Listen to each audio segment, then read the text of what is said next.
Welcome to Bigg Boss Telugu season 8 special analysis by Paritala మూర్తి.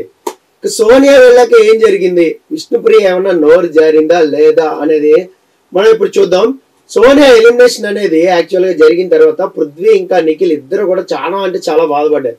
వాళ్ళ ముగ్గురు top 5 అనే ఫీలింగ్ లో ఉన్నారనమాట. యాక్చువల్ గా మనం ఫస్ట్ నుంచి కూడా సినారియో చూసినట్లయితే సోనియా చాలా సార్లు ఇది ప్రిడిక్ట్ చేసింది, మనం అప్పుడే వెళ్ళలేరా, 10 వారాలు ఖచ్చితంగా ఉంటామని చాలా సార్లు పృథ్వీతో ఉంది. దీంతో ముందుగానే వాళ్ళు వేరే వాళ్ళ ఎలిమినేషన్స్ కూడా అక్కడ ప్రిడిక్ట్ చేస్తా ఉన్నారు, మనం అప్పుడే వెళ్ళాం అనే ధీమా అనేది ఖచ్చితంగా వాళ్ళ ముగ్గురులో కనబడింది. ఇక సోనియా స్టేజ్ పైన పులిహోర వేరే మహాతాలి అనే టాస్క్ ఆడినప్పుడు ఈ పులిహోర దద్దోజనం అనే టాపిక్ వచ్చింది అనమాట. ఇక్కడ విష్ణుప్రియ కొంచెం ప్రొలాంగ్ చేసింది టాపిక్ ని. పృథ్వీ దగ్గరికి వెళ్ళిన మణికంఠ ఏం చేసిండంటే చిచ్చి పెట్టాలని చూసిండు.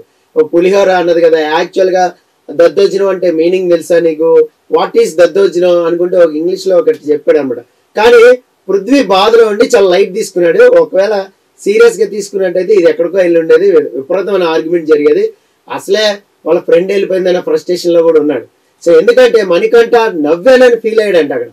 సో అక్కడ పులిహోర అన్నందుకు నేను కొంచెం నవ్వాను కదా, అందుకని నేను పృథ్వీ ఏమన్నా ఫీల్ అయిపోయాడైపోయినా నేను ఫీల్ అయిపోయి అందుకని వెళ్ళి ఆ ఫీలింగ్ ని సప్రెస్ చేయడానికి నేను ఒక ఫీలింగ్ లా మాట్లాడా అని చెప్పాడు. అదైతే ఎవరికి అర్థం కదా. ఇలా ఫీల్ అవడానికి అసలు మ్యాటరే లేదు యాక్చువల్గా చెప్పాలి అంటే.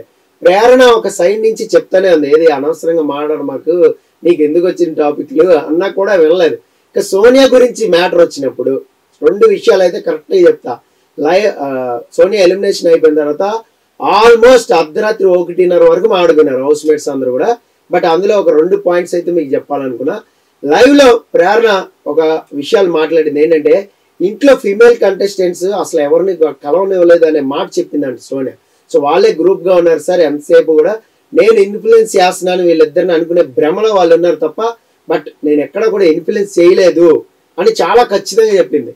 కానీ వాళ్ళు మాత్రం ఇన్ఫ్లుయెన్స్ చేస్తున్నా అనే ఫీలింగ్ లో ఉన్నారని చెప్పింది. కానీ ఇక్కడ విష్ణుప్రియ ఒక డైలాగ్ కొట్టింది ఏంటంటే, స్టార్టింగ్ లో నేను సోనియాతో కలవడానికి సోనియా గారు అనే మాట్లాడాను, వెళ్ళి నిఖిల్తో మరి ఫస్ట్ లో మీకు ఫ్రెండ్షిప్ కుదరలేదు కదా, ఇప్పుడు ఎలా కుదిరిందని మాట్లాడితే దానికి ఆమె స్టార్టింగ్ లో అడల్టరేటివ్ కామెడీ అనే ఒక స్టాంప్ వేసేసింది అన్నప్పుడు దాని గురించి కూడా అడిగితే నీకు నాకు అంత చనువు లేదు కదా, నువ్వు ఎలా మాట్లాడతావు అన్నట్టు మాట్లాడింది.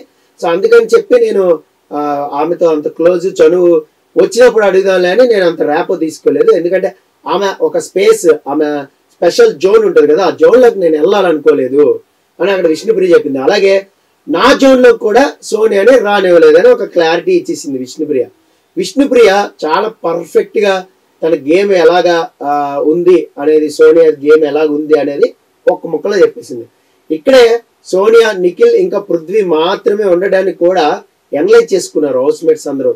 తను మాట్లాడింది రైట్ అనే ఒక స్టేట్మెంట్ ఇచ్చేస్తుంది అబ్బా, అదే ఆమె ప్రాబ్లం. ఎదుటి వాళ్ళు ఏం చెప్తున్నారో కూడా వినదు, అదే ఆమెలో ఉన్న మైనస్ అనే డిస్కషన్స్ మొదలయ్యాయి. గేమ్ ఇన్ఫ్లుయెన్స్ చేయలేదు అన్నప్పుడు మరి రెడ్ ఎగ్ ఎందుకు ఇచ్చాడు ఆయన, నిఖిల్ రెడ్ ఎగ్ ఇచ్చి ఆమెనే చీఫ్ కింద క్లాన్ కింద ఎందుకు టెస్ట్ చేయాలనుకున్నారు, వేరే వాళ్ళని కూడా చేయొచ్చు కదా అనే మాట అనేది వచ్చింది చేతి నుంచి. అలాగే తన గేమ్ ని టెస్ట్ చేయాలని క్లాన్ లో ఎలా చేస్తుంది, చీఫ్ అయితే ముందుకు తీసుకెళ్తుందా లేదా, ఈ బేస్ మీద ఇచ్చినప్పుడు అదే వర్తిస్తుంది కదా అందరికి కూడా, మరి ఇన్ఫ్లుయెన్స్ చేసినట్లే కదా అలాగే అనుకుంటే అని ఒక సినారియోని చెప్పారు.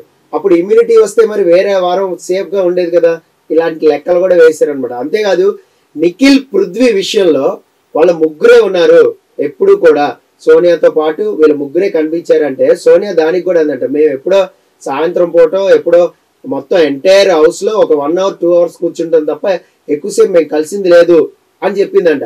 అది కూడా కరెక్ట్ కాదని సీత చెప్పింది అక్కడ. దీంతో సోనియా వెళ్ళిపోయిన తర్వాత కూడా ఆమె గురించి చాలా డిస్కషన్స్ అనే హౌస్ లో నడిచి, అలాగే నామినేషన్స్ గురించి కూడా మాడుకున్నారబ్బా అందరూ కూడా.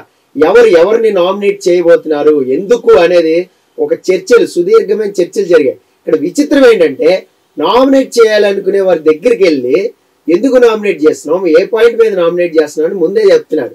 ఇదేంటో నాకు అర్థం కాల. బిగ్ బాస్ మరి వార్నింగ్ ఇవ్వాలి కదా, వార్నింగ్ కూడా ఇవ్వలేదు. ఇలా పాయింట్స్ చెప్పేస్తే అక్కడ డిఫెన్స్ చేసుకోవడానికి వాళ్ళకి రాత్రి అంతా టైం ఉంటుంది. ఓకే ఈమె ఇలాగ మాట్లాడితే మనం ఇలా మాట్లాడదాం, ఈమె ఇలా మాట్లాడితే మనం ఇంకో రకంగా కౌంటర్ వేద్దాం అని చాలా రూట్స్ ఎత్తుక్కుంటా ఉంటారు. సో మరోవైపు నిఖిల్ పృథ్వీ ఇద్దరు కూడా చాలా ముభావంగా కూర్చుని ఉన్నారు. సో వాళ్ళ లోకం వాళ్ళ మాలోకంలో వాళ్ళు ఉన్నారనుకోవాలి. ఇక కాసేపు అక్కడి నుంచి వచ్చిన ఆదిత్య కాస్త ఓదార్చే ప్రయత్నం చేశాడు, కానీ అది పెద్ద వర్కౌట్ అవ్వాలి. అలాగే విష్ణుప్రియ కూడా వచ్చి కొంతసేపు మాట్లాడింది, కానీ అది కూడా ఏం పెద్ద పేర్ల.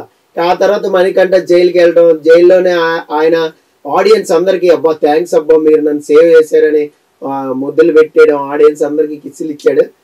జైల్లో కూడా ఒక కంటెంట్ ఇవ్వాలనే ట్రై చేశాడు, ఎందుకంటే సోనియా వెళ్ళిపోద్ది తను సేవ్ అవుతాడని మాత్రం అనుకోలే. సో అందుకనే అందరికీ కూడా థ్యాంక్స్ చెప్పాడు. ఇంకా చాలా జరిగినాయి. midnight 1:30 వరకు కూడా చాలా డిస్కషన్స్ అనేవి నడుస్తున్నాయి. ఎంటైర్ డిస్కషన్లో నామినేషన్ పాయింట్స్, తెల్లారి పెట్టే నామినేషన్ పాయింట్స్ ఎక్కువగా ఉన్నాయి. సో మరి ఆ నామినేషన్ పాయింట్స్ ఏంటి, ఈ వారం 5వ వారం నామినేషన్స్ ఎలా హీట్ ఎక్కించాయి, ఆ హీట్లో ఎవరు కాలిపోయారు అనేది మనం చూద్దాం. అలాగే మీకోసం నేను మిడ్ వీక్ ఎలిమినేషన్ ఎవరు అవ్వబోతున్నారని ఒక వీడియో కూడా చేశాను, అది కూడా ఉంటుంది, అది కూడా చూడండి. This is Paritala Murthy signing off. By by.